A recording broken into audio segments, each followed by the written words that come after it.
क्या आप भी उन अपराध में से हैं जो कि प्रेपोजिशन से इंतहाई तंग है या प्रेपोजिशन से डरते हैं? अगर हाँ तो ज़रा रुकिए।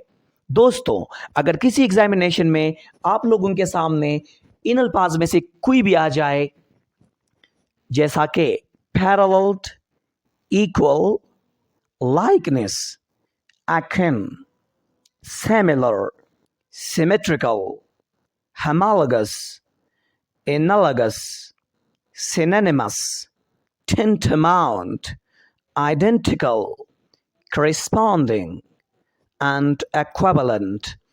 तो दोस्तों, उन तमाम अल्फाज के सामने आपने सिर्फ और सिर्फ एक प्रेपोजिशन को लगानी है और वो प्रेपोजिशन है टू। टू प्रेपोजिशन के अलावा आपने किसी दूसरे प्रेपोजिशन को नहीं लगानी, क्योंकि टू प्रेपोजिशन उन तमाम अल्फाज के साथ बिल्कुल फिक्स्ड है। इसको हम फिक्स्ड प्रेपोजिशन कहते हैं। खुशी की बात यह है कि सारी की सारी अल्फाज जो आप लोगों को नज़र आ रही है, ये एक दूसरे की सिनोनिम्स है।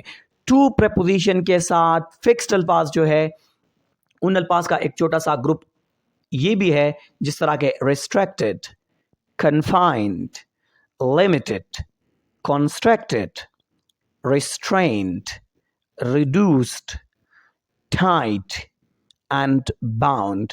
ये अल्फाज भी एक दूसरे के सिनोनिम्स है और जिसकी मानी आपको लोगों को स्क्रीन पे नज़र आ रही है। और उन अल्फाज के साथ भी आपने सिर्फ और सिर्फ टू प्रेपोजिशन को लगानी है। अगर प्रेपोजिशन की मसले से मुकम्मल तौर पर जान छुड़ानी है तो हमें ज़रूर फॉलो कीजिएगा। शुक्रिया।